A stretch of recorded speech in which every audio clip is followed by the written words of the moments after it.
Hello, my name is Roland Smith, and my novel, The Vaquita, has won the Charlotte and Wilbur Award for Compassion for Animals, presented by the Society of Children's Book Writers and Illustrators, which is a fabulous honor. I could not be more pleased. The Vaquita is the second novel in my eco-adventure series called The Wildes. You might be wondering what the heck a vaquita is, and you're not alone. Most people have never heard of this incredibly rare and beautiful marine mammal. 10 years ago, I didn't know what a vaquita was. I had worked with animals for like over 20 years. I learned about the vaquita during a stay in Mexico in a little town called San Felipe. The vaquita is a tiny porpoise. In fact, it's the smallest porpoise in the world. An adult is only about 5 feet long and can weigh up to 150 pounds, which is half the size of its cousin, the dolphin. They are also known as the panda of the sea because they have these distinct black patches circling their eyes, like the giant panda of China. Vaquitas are only found in the Sea of Cortez, also called the Gulf of Mexico, between mainland Mexico and Baja California, south of California and Arizona. The Sea of Cortez is often referred to as the aquarium of the world because of the abundance of marine life that thrives there. Unfortunately, one marine mammal that is not thriving in the Sea of Cortez is the little vaquita. In fact, it is going extinct. There are only 10 vaquitas left in the world. What's killing them?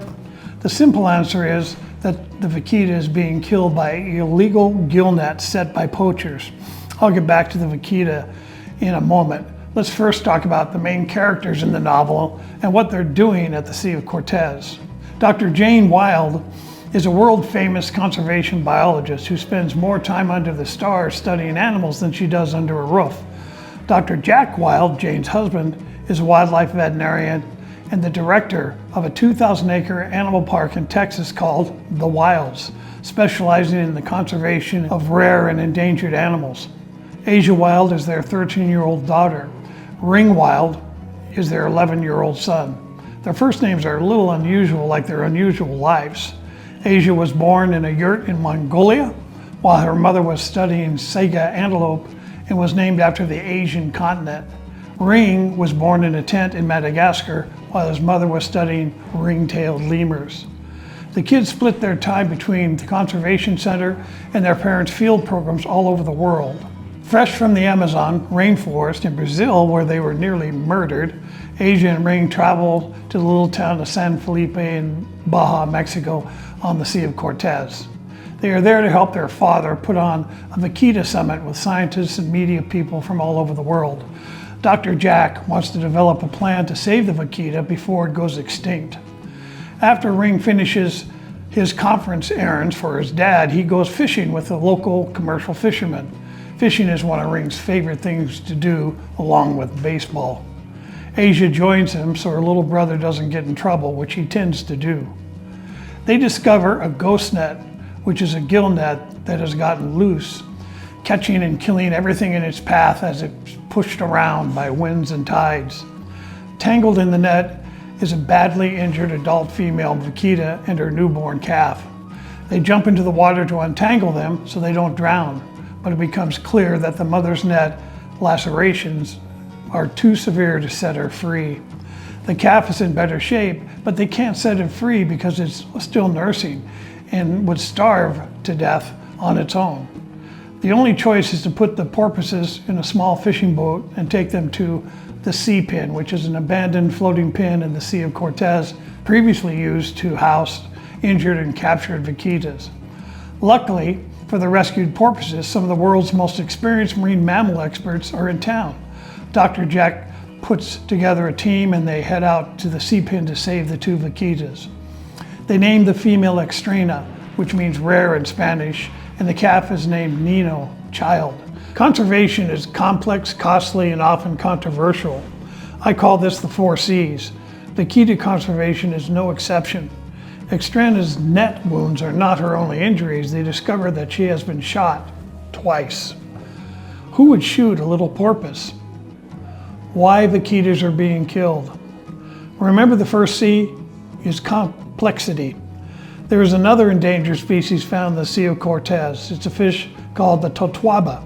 It's against the law to fish for totoaba, but they're fished for anyway, not to eat them, but to harvest their swim bladders. A swim bladder is an organ that enables fish to maintain depth in the water without floating upward or like downward or sinking. All fish have swim bladders, but the totoaba bladder is special, or so some people think. In Spanish, swim bladders are called buche. In Asia, the swim bladder is called fish maw, and it's served in soup. It's believed to have medicinal properties, meaning it can make you better. I don't know if that's true or not, but what I do know is that a single totoaba fish bladder can sell for $5,000 to $10,000 depending on its size. Even though it's illegal to fish for totoaba, some fishermen do it anyway because it's so profitable.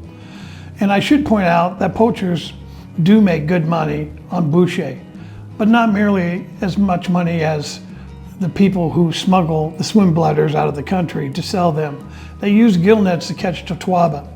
There are many problems with gill nets, but perhaps the worst problem is a thing called bycatch. A net doesn't know what it's doing. It catches whatever it drifts into, like fish.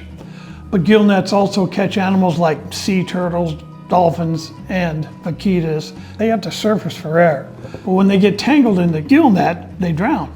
If poachers pull in a live vaquita, they often shoot it and dump it back into the water. The reason vaquitas are shot is because they are interfering with the totoaba catch by shining a light on this illegal activity. The general public doesn't necessarily care about an endangered species fish like the totoaba, but they care a great deal about the cute and charismatic vaquita. Poachers and smugglers want the vaquita to go extinct because they believe it will take the attention off their lucrative swim bladder business.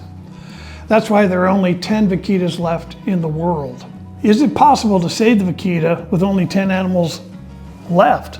I think it is. Let me give you an example from my own experience working with wildlife. While you're learning to write, you need to have a day job to support yourself.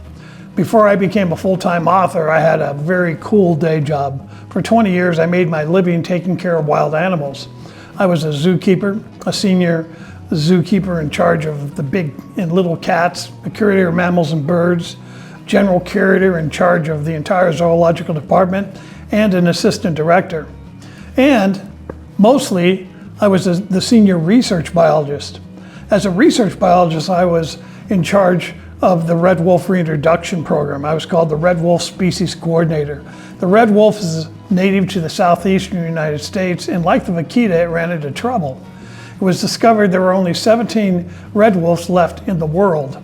These last red wolves were captured and put into captivity in the hopes of increasing this number and perhaps one day releasing some of these red wolves back into the wild.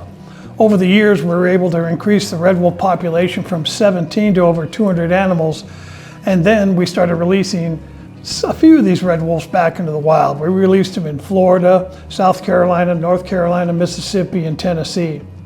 It's a little more complicated than that, of course, but it's an example of an animal that was actually extinct in the wild that we were able to put back into the wild. Doing the same thing with the vaquita is possible, but probably a little more difficult. Wolves have 4 to 6 pups every year. Vaquitas have 1 calf every year or 2. It would take a long time to increase the vaquita population to sustainable numbers. Another endangered animal that is being saved by captive breeding and reintroduction is the golden lion tamarin, which I wrote about in the first wild book, The Amazon. My point is that it's never too late to save a species as long as it still exists. But in the case of the vaquita, we need to act now before it disappears forever. What can you do to help save the vaquita? Well, you're already taking the first step by watching this video. You're now aware that the vaquita needs your help. You need to read more about the vaquita, research the vaquita, write stories about the vaquita. That's what I did. If you're like an artist, draw the vaquita, join, fundraise, and donate to environmental groups and organizations that are actively trying to save the vaquita. Spread the word so other people will join you in your desire to help the vaquita. And speaking of spreading the word, I can't leave you without talking about writing. I believe that anyone watching this video can become a great writer if that's what you truly desire. Writing is not difficult, but it does take time and a lot of practice to become good at it. In my case, it probably took me 20 years to become a decent writer. I write every day, 7 days a week, 365 days a year, and I've done that for decades. I write about what's important to me. I wrote about the vaquita because I'm deeply concerned that if we don't do something soon, the vaquita is going to disappear forever. Before I start writing a book, I do a lot of research.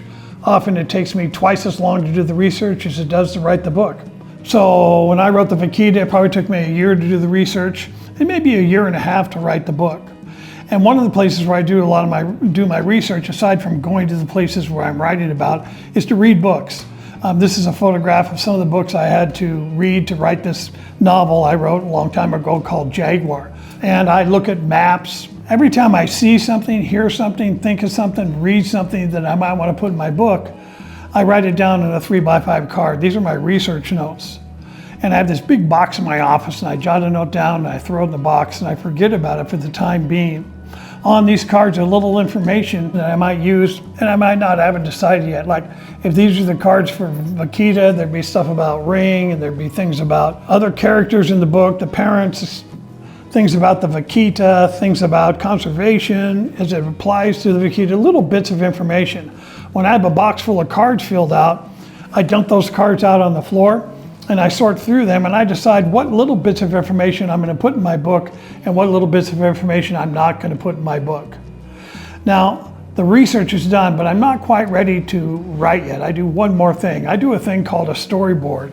So I have this big board down in my office, and it's a big blank board. And what I do is I write down what I think is going to happen in my story, scene by scene by scene, almost like it's going to be a movie, but it's actually going to be a book. Let me explain. So like this is the storyboard for the vaquita. The first card would be the first scene in the book, and that would be them arriving in San Felipe and learning about what the problem is with the vaquita. The second card would be in maybe San Felipe, saying what they're doing in San Felipe. The third card I'm putting up would be them like catching the vaquita wounded out in the Sea of Cortez. Anyway, I do scene by scene like this. And then when I'm done, this is what it looks like. See how happy I am? That's what a storyboard looks like for any novel that I do. This also works with nonfiction books as well. Once I have this done, I'm ready to write my first draft. And I write most of my first drafts by hand. And the reason I do that is because it's simple and it's portable and it doesn't need batteries. I mean, I could write on a computer, but my rough drafts I kind of do by hand. I write them unplugged. So when I'm writing a rough draft, I don't turn on the internet, I don't have my phone going, I don't have all that stuff going, because I find that stuff fascinating and wonderful, but it's a little bit distracting for me. If I'm on a computer, then I might be going to social media, I might be answering emails. What I need to do when I'm doing my first draft, my rough draft, is I actually need to be just writing the book. So I write unplugged. Once I have one of these little notebooks filled out, I take the words that I've handwritten and I type them into a computer. It's much easier to revise on a computer than it is by hand. And so I transcribe the books, meaning I take the words from the notebook, type them into the computer, and of course I change things as I'm typing it in. And I do that over and over and over again. Oftentimes I write my books at least a dozen times before I'm ready to send them in. Now, once that happens, once I have it into the computer, I revise them. Now this is a typical revised page. You can see this page, everything's crossed out except for the last sentence at the bottom. Most of my books are like 50, 60,000 words long, but when I write my rough drafts, they're about 80,000 words long. So I end up cutting out about 20,000 words of every single book I write. Once I have my book as good as I can make it, I send it into the publisher.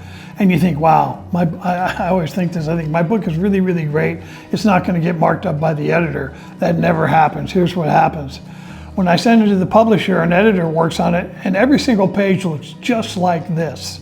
I mean, and I imagine your teachers mark your stuff up, and you probably don't like that very much, but here's what you need to do. You need to get over that. Because these editors have really, really good ideas. Now, I don't have to necessarily make all the changes they suggest, But about 99% of the time, I take their suggestions and I use those suggestions because they make me look better than I actually am. And that's what I do. I do it every single day. Sometimes I write on a manual typewriter like you see in this picture. Sometimes I write by hand, and I always revise on a computer. Thanks for listening to me today. I hope you get a chance to read the vaquita, and more importantly, I hope you get a chance to help stop the vaquita from going extinct.